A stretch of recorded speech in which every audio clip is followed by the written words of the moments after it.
강동철이라는 작곡가가 있습니다. 우리나라의 유행가 가운데 거의 100여 곡이 넘는 곡이 히트친 용감한 형제라는 타이틀을 가진 작곡가이지요. 손담비의 미쳤어, 토요일 밤에, 빅뱅의 마지막 인사, 브라운 아이드 걸스의 어쩌다, 애프터스쿨의 너 때문에 하는 이런 아주 유명한 노래들, 아주 유행가들, 요즘 젊은이들이 아주 좋아하는 노래들을 히트시킨 작곡가입니다. 그래서 히트곡 제조기라고 하고 사람들이 그렇게 타이틀을 할 만큼 대단한 그런 작곡가지요. 이 사람이 작곡으로 총 매출 100억 원을 벌었다, 이렇게 발표한 신문 보도를 본 적이 있습니다. 근데 이분이, 이 강동철 씨가 한 번은 CBS 방송국에 그 새롭게 하소서라고 하는 그러한 거기서 나와가지고 신앙 간증을 하는 거예요. 얼굴 생김도 아주 보면은 아주 험상궂게 생긴 사람인데 이 작곡가로 그렇게 유명해진 이야기를 이렇게 담담하게 간증을 하게 되는데, 엄마가 이제 어렸을 때부터 교회에 다닌, 그래서 본인도 어렸을 때부터 교회를 다닌 신앙인이었다는 거죠. 그런데 청소년기에 갑자기 부모님들끼리 서로 갈등이 있고 어려운 문제가 생겨서 청소년기를 방황을 하면서 아주 잘못된 길로 가게 됐다는 거죠. 그래서 결코 가지 말아야 될 길을 걷다가 가지 말아야 할 곳까지 다녀왔다, 이렇게 이야기를 합니다.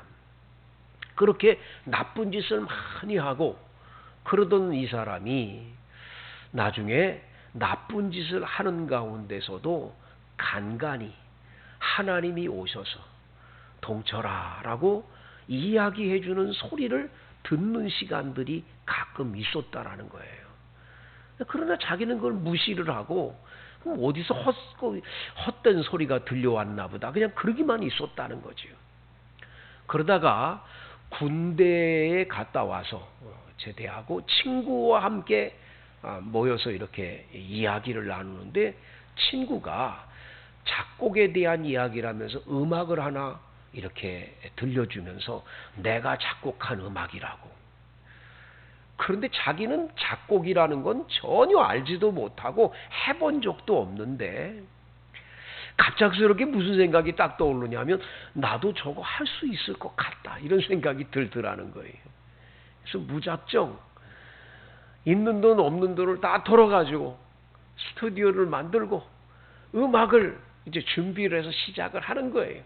낙원상가에 가서 중고품 같은 거 사다가 다 놓고 이거를 이제 시작을 하는데 이게 돼야지요. 이거 결단코 이 사람이 이게 자기 힘으로 될 수 있는 게 아닌 거예요. 너무너무 힘들게 어렵게 그렇게 살다가 하루는 침대에 풀청 누워서 자는데 갑작스럽게 주님이 오시는 거예요. 성령의 음성을 듣는 거예요. 얘야, 내가 너를 사용할 거야. 내가 너를 통해 영광 받을 거야. 네가 하는 게 아니라 내가 너를 통해서 할 거야. 이 말을 듣고 난 다음에 하나님이라는 분이 계신 걸 내가 몰랐구나. 그다음부터는 하나님 앞에 기도하고 하나님 도와주시는 걸 믿기 때문에 작곡을 시작하기 전에 하나님, 내 힘이 아니라 주님께서 해주세요. 주님이 가르쳐주세요. 딱 기도하고 앉으면 그냥 수술수술. 이게 작곡이 수술수술 된다는 거예요. 자기도 깜짝 놀라는 거예요. 어떻게 이렇게 갑작스럽게 이런 음악들이 머리에 딱 떠올라가지고 오선지에 그림을 그리고 이걸 하냐 말이지. 자기는 놀랍다라는 거예요. 자기가 하는 게 아니라 하나님이 그렇게 하시고 성령이 가르쳐 주셔서 하고 있다라고 얘기를 해요. 여러분, 그리스도인은 성령의 사람입니다. 성령의 사람이 아니면 그리스도인이 아니라고 말합니다. 그래서 로마서 8장에 보면 예수의 영이 없으면 예수의 사람이 아니라고 말해요. 그리스도의 영이 있지 않으면 그 사람은 그리스도인이 될 수 없어요. 그래서 여러분, 요한복음 3장에 보면 니고데모라는 사람이 밤에 예수님을 찾아와서 당신은 선한 분이라고, 근데 어떻게 해야 영생을 얻겠냐고 물어보지 않습니까? 이 영생을 얻는 것에 대하여 예수님께 여쭙을 때 예수님은 말씀을 하시는 거예요. 사람이 물과 성령으로 나지 않으면 결단코 하나님 나라를 볼 수 없다라는 거예요.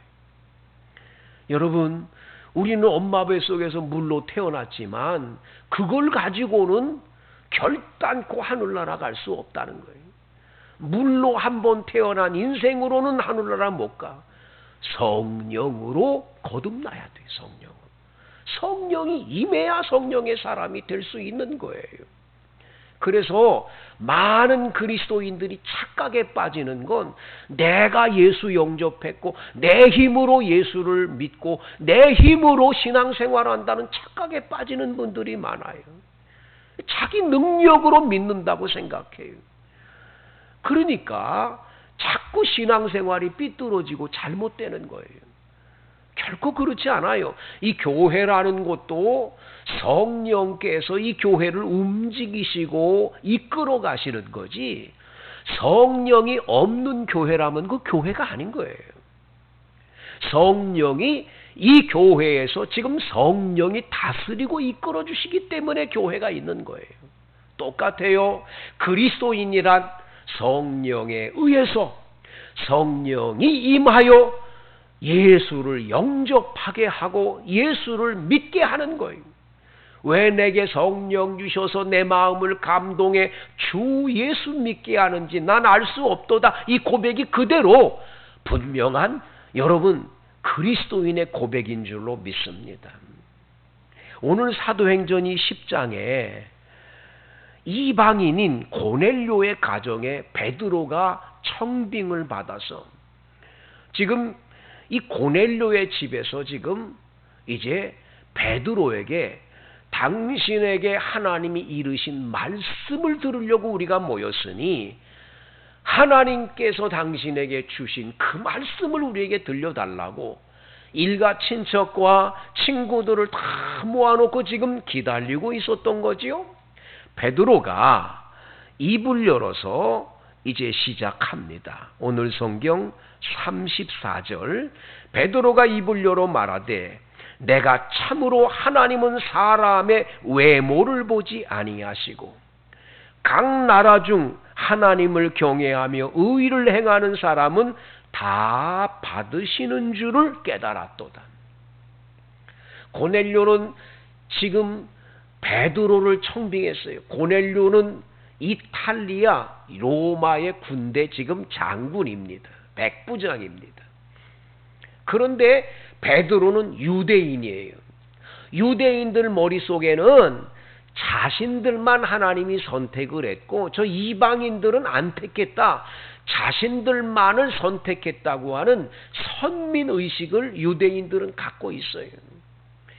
그러니까 예수를 믿고 구원받는 것도 우리 유대인들만 구원받지 이방인은 안 받고 구원받을 수 없다라고 생각했었어요. 예수하고 상관없다고 생각했어요. 그런데 하나님께서 베드로에게 환상 가운데 네 구퉁이가 매여있는 그릇을 보여주는데 그 안에 온갖 세상의 잡동사니 이런 짐승들이 가득 들어있는 걸 보이면서 먹으라고 말씀하지 않았습니까? 그래서 유대인들은 구별해서 먹지 않는 음식이 있다고 하면서 안 먹었는데 하나님은 아니라는 거예요. 내가 선하게 했으니 먹으라는 거예요. 이 말은 무슨 말입니까? 유대인 너희들만 구원받는 게 아니라 이방인들도 얼마든지 주님이 속되다 하지 않고 정결하게 한 모든 사람들은 예수를 믿고 구원받을 수 있다는 환상을 보여준 거죠. 베드로는 이걸 깨닫는 거예요. 지금 각 나라 사람들을, 주님을 경외하는 모든 사람들은 하나님이 다 받으시는 줄 이제야 내가 깨달았다고. 하나님은 외모를 보지 않는 거라고. 유대인이다, 이방인이다 아니라고 누구든지 구원을 주시는구나 라는 걸 깨달았다라는 거예요. 만유의 주 되신 예수 그리스도로 말미암아 화평의 복음을 전하사 이스라엘 자손들에게 보내신 말씀, 곧 요한이 그 세례를 반포한 후에 갈릴리에서 시작하여 온 유다에 두루 전파된 그것을 너희도 알거니와, 하나님이 나사렛 예수에게 성령과 능력을 기름 붓듯 하셨음에 그가 두루 다니시며 선한 일을 행하시고 마귀에게 눌린 모든 사람을 고치셨으니 이는 하나님이 함께 하셨습니다. 바로 예수 그리스도께서 이 땅에 오셔서 하신 모든 일들을 지금 말씀해 주는 거예요. 특별히 귀신에 들려있는 모든 자들을, 전부 마귀에 눌린 자들을 고쳐주신 예수님의 이야기를 하면서, 바로 그 예수님이 그런 좋은 일을 했지만 유대인들은 그를 십자가에 못 박혀 죽게 했다고 오늘 39절에 말씀하고 있습니다. 예수님은 십자가에 못 박혀 분명히 죽으셨다는 거예요.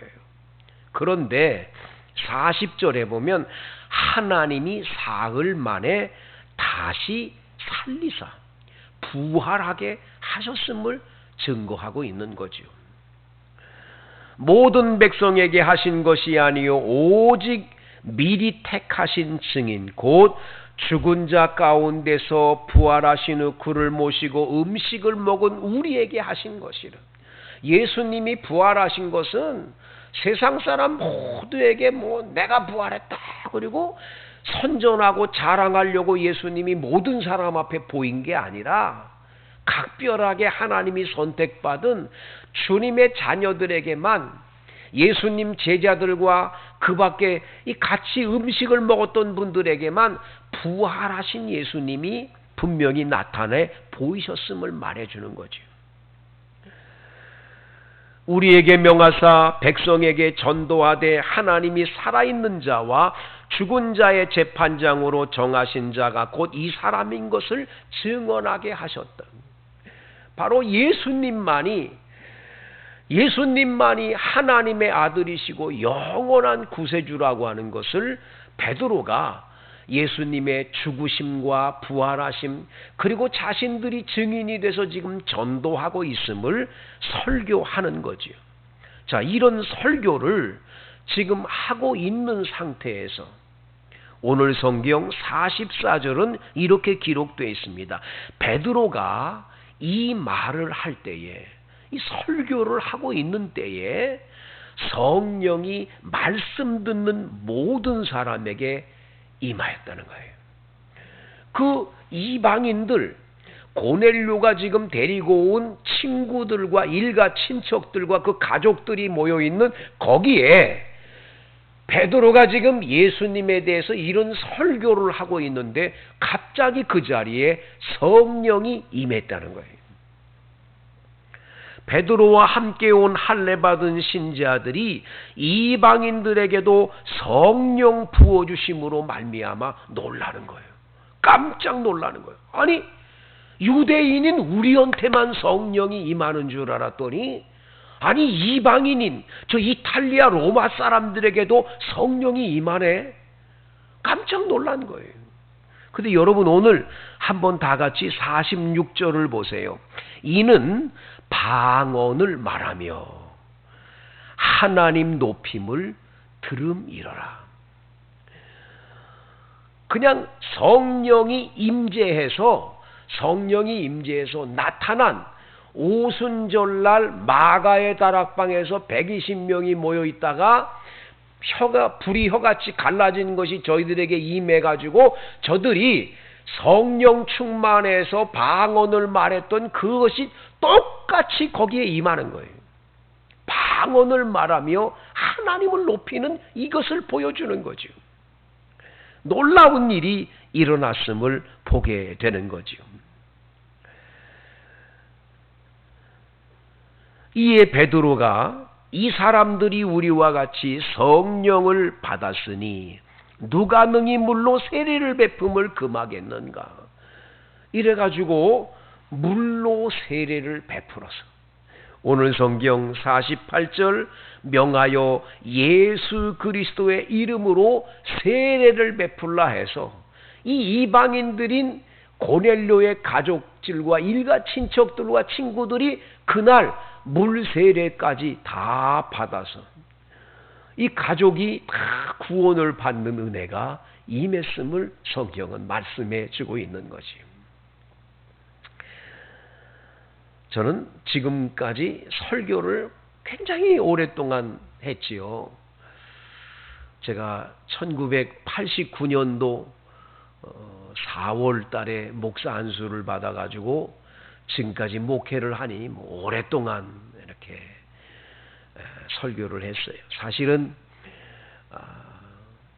교육전도사를 1982년도에 교육전도사로 이렇게 있었으니까 상당히 오랫동안 설교를 했는데 그 설교를 여러 차례 했지만 잊을 수 없는 사건 하나가 있었어요.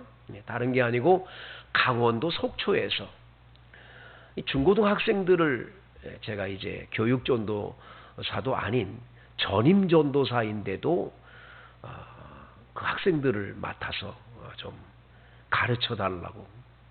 그래서 교구를 맡아가지고 신방도 다니면서 교육전도사도 하면서 굉장히 힘들게 바쁘게 일했던 때였는데 한 번은 이 학생들을 데리고 강원도 설악산이니까 설악산 안에 이렇게 캠프를 해놓고 학생들하고 이제 수련회를 하게 되는 거죠. 산속에 전부 바위야 이런 데 앉아 있고 저는 우리 앞에서 이제 설교를 합니다.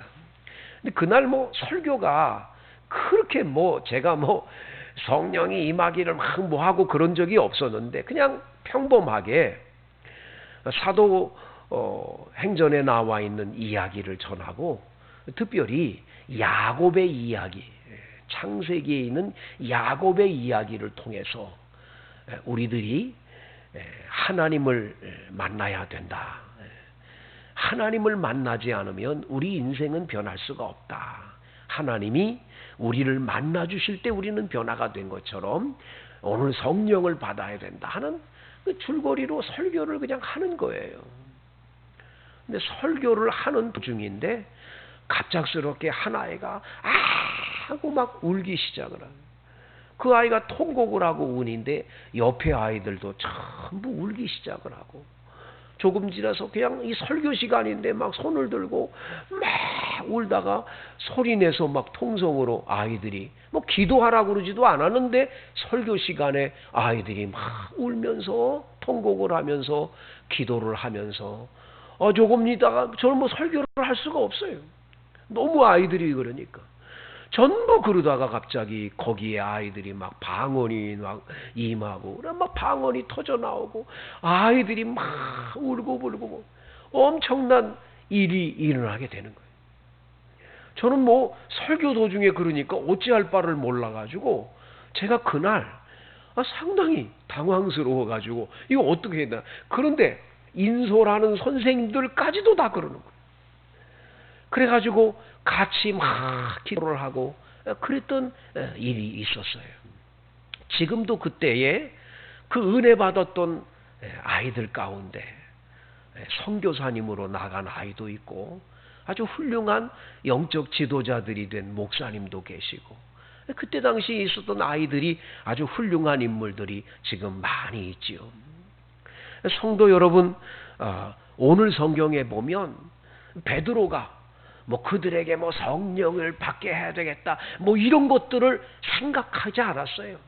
그냥 예수님 이야기, 그냥 예수님의 이야기를 그냥 전하는 거예요.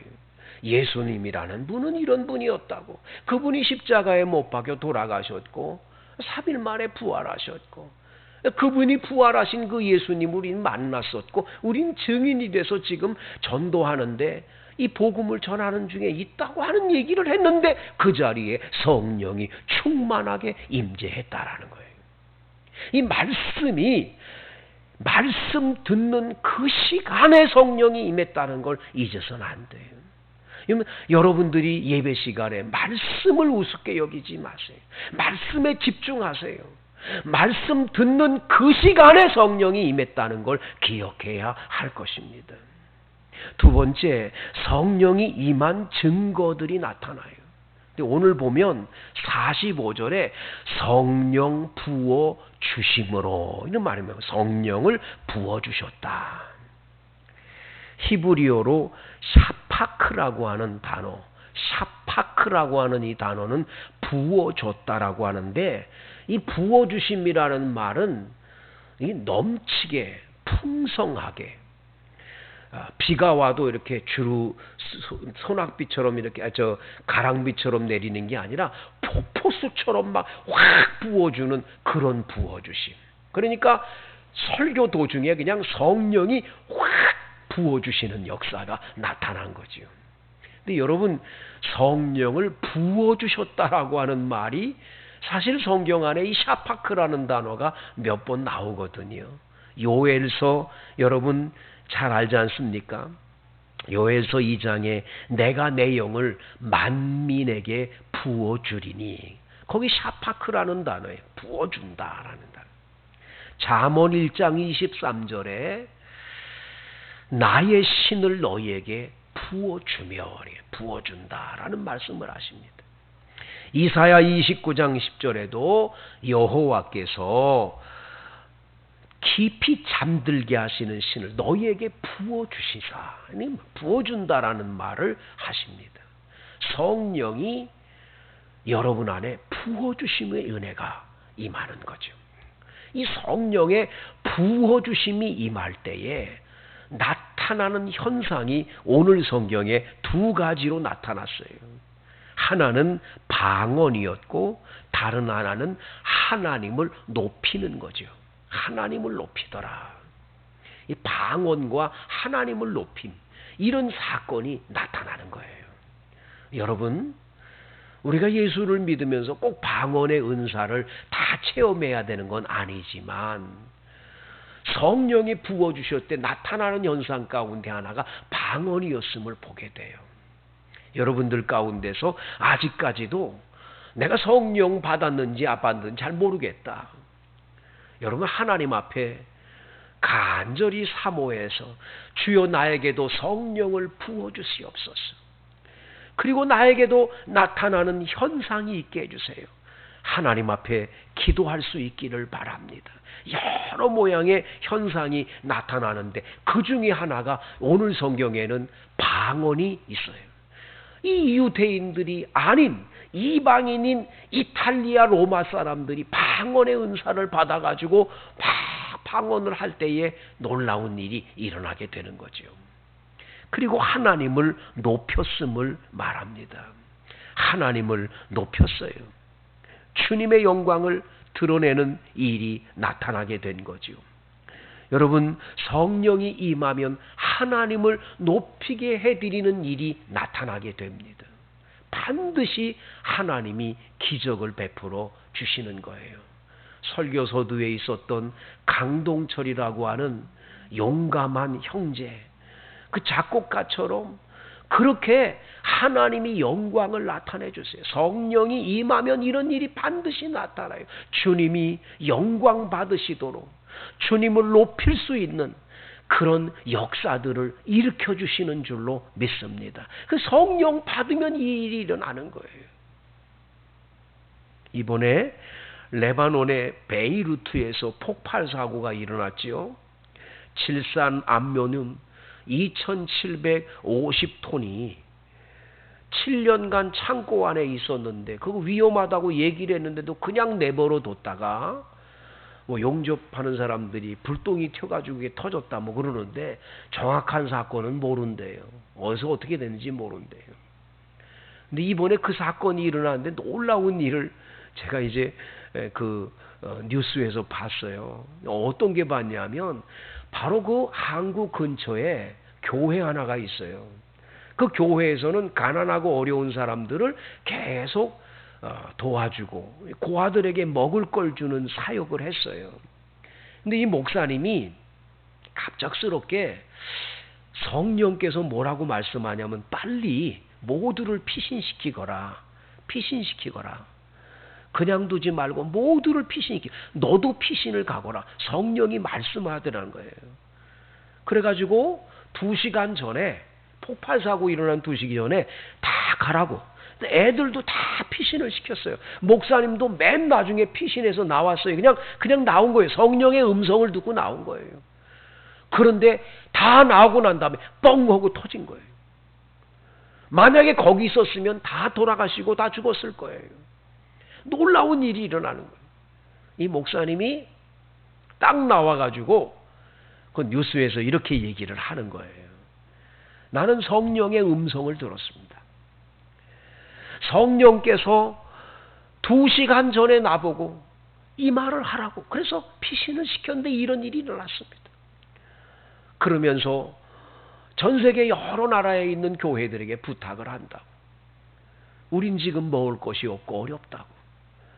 폭발 사고로 너무 많은 사람이 지금 이렇게 부상자가 있고 어려우니 도와달라고. 그래서 미국에서 그걸 이 뉴스에 내가지고 미국에서 그 뉴스 낸 것을 가지고 자꾸 이렇게 도와주는 일에 대해서 이번에 이렇게 나온 걸 봤어요. 그 미국 뉴스에서 나온 걸 보면서 뭘 느꼈느냐.